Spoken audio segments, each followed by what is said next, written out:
And we are going first to London, England. We're going to Isabel. You are up with Alex Carter. Great. Hi, guys. Can you hear me okay? Yes. Good. I had to negotiate with my daughter to get to this position because she's supposed to be swimming right now. So I'll be brief. I'm sorry I can't turn my camera on. Alex, it's a real pleasure to meet you, first of all. Thank you so much for all the gold that you've scattered already. It's been amazing. So my question was that I was fascinated by the concept of negotiating with yourself. And when was the first negotiation that you had with yourself that was memorable? And how did it play out? Did you literally have a conversation with yourself in your head? Or, yeah, I'm fascinated by that. Yes. Okay, great. So the truth is, I'm my own worst adversary.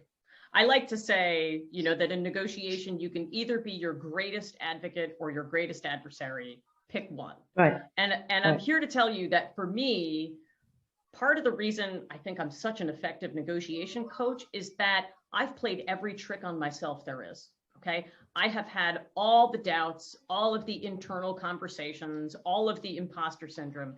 And I'll tell you about one important one that might be relevant for some folks here today. So about 4 years ago, I had to have really intense foot surgery. I was lying in a rented hospital bed in my home with my toes above my nose for 6 weeks. Okay. So toward the end of that 6 weeks, I had been telling myself I was going to write a book. This was on my sabbatical as a professor. And at the end of the 6 weeks, Scott, do you know, I like sat up in bed and I thought, oh my God, I have it after resting for this long. And I banged out the outline for Ask for More, okay, in 45 minutes. I finally had it. It'd been percolating in my head for years and it was taking rest that enabled me to do it. But then I entered into one of the most fierce negotiations I've ever had with myself. I kept telling myself, nobody's going to buy this book. You are younger than all the rest of the people who publish major negotiation books in the field, right? They're all much older. They're all guys. A lot of them have law enforcement experience, right? Most of them are affiliated with Harvard and I'm at Columbia. And I just told myself, like, maybe I can't, maybe I'm not ready yet. And so this was a 6-month negotiation where I was writing a book proposal. And on the one hand, I was like, I'm doing it. I'm writing this book.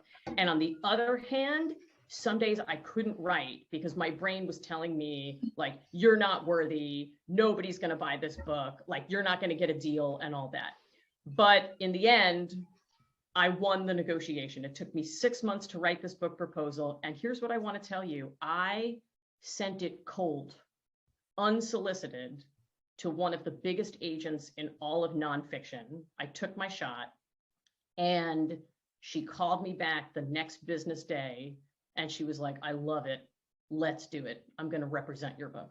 Okay. So I want you to know, right, if you've ever experienced that negotiation with yourself, if you've ever been tempted to tell yourself, no, I'm not ready, I'm not qualified, whatever it is, just know that if you're on this call and you're receiving value here today, the only reason that I have an opportunity to serve you and that Scott and I connected is that I won that negotiation and I got out there and I decided to offer the world what I had. And even if you're not the first, because I'm not the first negotiation book, I'm not the 100th, it's still not you out there. And there are people waiting for a message that maybe only you can deliver, right? So my message would be, don't make them wait any longer. Get out there and offer what you have. And so that's my internal negotiation for you. Great question. Thanks, Amazing. Isabel. Thank you so much. Thank you.